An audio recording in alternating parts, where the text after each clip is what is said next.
I was so excited to start college. Moving into my dorm felt like the beginning of a new chapter, new friends, new experiences. My roommate, Emily, seemed like a nice enough girl. She was quiet, always studying or reading, and she kept to herself most of the time. But from the start, something about her didn't sit right with me. She had this small locked box that she kept under her bed. I noticed it the first day I moved in, but I didn't think much of it at first. However, Emily was weirdly protective of it. She made it clear I was never to touch it or even look at it too closely. One night, after we'd known each other for a few weeks, I casually asked her what was inside. Emily's reaction was instant and intense. Her face went pale and she snapped, "Never touch it. Ever." After that, I couldn't stop thinking about the box. What could be so important that she'd react like that? Weeks passed, and Emily became even more withdrawn. She started going out late at night and not coming back until early morning. Then one night, she didn't come back at all. Days went by, and I didn't hear from her. I reported it to the resident assistant, who called the campus police. They searched our room, questioned everyone, but found nothing. Emily was listed as a missing person. After Emily disappeared, they moved me to a different dorm room, but I couldn't stop thinking about that damn box. It felt like an itch in the back of my mind that I couldn't scratch. Eventually, I decided to go back to our old room. I wasn't supposed to be there, but I couldn't resist. I needed to know what was inside that box. When I got there, the room had already been cleaned out, but the box was still under the bed. It was covered in dust, like it had been there for years. My hands were shaking as I picked it up. It wasn't locked anymore, like someone wanted me to find it. I opened it slowly, and inside were old photographs. Each one showed Emily with a different person, all in that very dorm room. As I looked through them, I realized something terrifying. Each person looked like a former roommate. There were dates written on the back of each photo, and the last one was from just a few days before Emily disappeared. Suddenly, the door slammed shut behind me. I spun around, but no one was there. My heart was pounding as I realized I wasn't alone. The air grew cold and a faint whisper filled the room. I grabbed the box and ran out, leaving the door wide open behind me. That night, I couldn't sleep. I could hear the whispers in my head, growing louder and louder until I couldn't take it anymore. The next day, I tried to throw the box away, but every time I left it somewhere, it would somehow reappear under my bed. Eventually, I couldn't handle it anymore. I dropped out of school and moved far away, but the whispers never stopped. To this day, I still hear them, every night, getting closer and closer. I don't know what happened to Emily or the people in those photos, but I'm terrified that one day, I'll be next. It was finals week, and I was desperate to find a quiet place to study. My dorm was a madhouse, so I decided to head to the old study room in the basement of the library. It was a little-known spot, usually empty, and perfect for cramming. When I got there, the room was empty, just as I expected.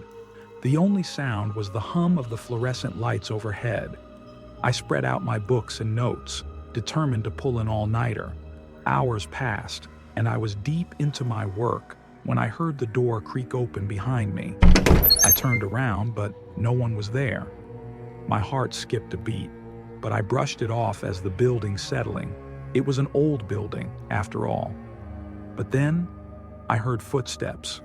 Slow, deliberate footsteps. They were faint at first, but they grew louder and closer, echoing off the concrete walls. I froze in my chair, trying to convince myself that it was just my imagination. I was tired, stressed out. My mind was probably playing tricks on me. The footsteps stopped right behind me. I could feel the presence of someone or something standing there, just out of my line of sight. My skin crawled, and every instinct in my body told me not to turn around, but I couldn't help myself. Slowly, I turned my head. There was no one there. I laughed nervously, trying to shake off the fear. I was just being paranoid. I turned back to my books, but then I saw it, a shadow on the wall in front of me. It was the shadow of a person standing directly behind me. I jumped up, knocking over my chair in the process, and spun around again. The room was empty, but the shadow remained on the wall even though there was no one there to cast it. I grabbed my stuff and bolted out of the room, not daring to look back. I didn't stop running until I was back in my dorm. My roommate asked me what was wrong, but I couldn't even begin to explain. That night I barely slept, and when I did, I had nightmares about that shadow, about it creeping closer and closer until it was right in front of me. The next day, I went back to the library to return a book, and curiosity got the better of me. I asked the librarian if she knew anything about the study room in the basement. Her face turned pale, and she quietly told me that no one had used that room in years, not since a student had died there during finals week several years ago. They said he had a heart attack from the stress, but others whispered that he had seen something that scared him to death.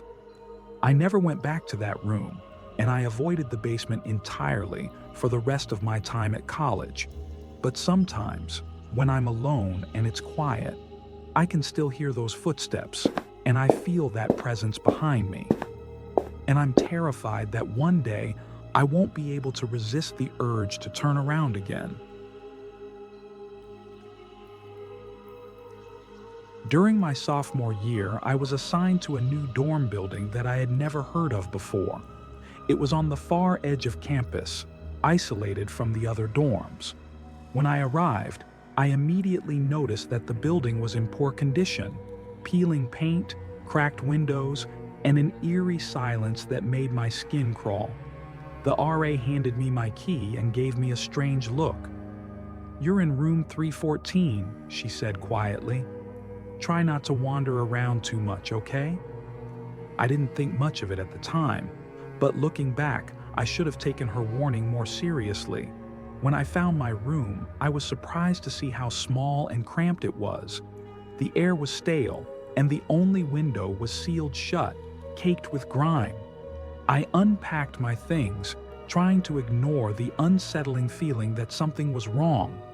That night, as I was trying to fall asleep, I heard it, scratching noises coming from the walls. They were faint at first, but they grew louder as if something was inside the walls trying to get out.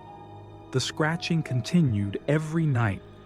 I tried to complain to the RA, but she just brushed me off, saying it was probably rats. But I knew it was something else. One night, I decided to investigate. I followed the sound to a small, loose panel in the wall behind my bed. With trembling hands, I pried it open. Inside the wall, I found an old, dusty journal. The pages were yellowed with age, but I could still make out the writing. It belonged to a student who had lived in that very room years ago. The journal detailed strange occurrences, scratching noises, whispers, and sightings of a shadowy figure that only appeared at night. The final entry sent chills down my spine. "I'm not alone here. Something is in the walls. It wants out. If you find this, leave. Leave and never look back." As I read those words, the scratching grew louder, more frantic. Suddenly, the lights flickered and went out. I was plunged into darkness, the only sound the relentless scratching from inside the walls. I fumbled for my phone, using the light to guide me out of the room. As I reached the door, I heard a low, guttural growl behind me. I didn't wait to see what it was. I ran out, slamming the door behind me. I never went back to that room. I packed up my things the next day and moved out, telling the administration that I couldn't stay there any longer. They didn't ask questions, almost as if they were expecting it. Later, I found out that the building had a dark history. Several students had gone missing over the years, all of them last seen near room 314. The administration had tried to cover it up, reassigning students to different buildings and changing records, but the truth had a way of coming out. The building was eventually condemned and left to rot, a forgotten piece of the campus's dark history. But sometimes, when I walk by that part of campus, I swear I can still hear the scratching, faint but persistent, coming from the walls of that abandoned building. It's a sound that will haunt me for the rest of my life.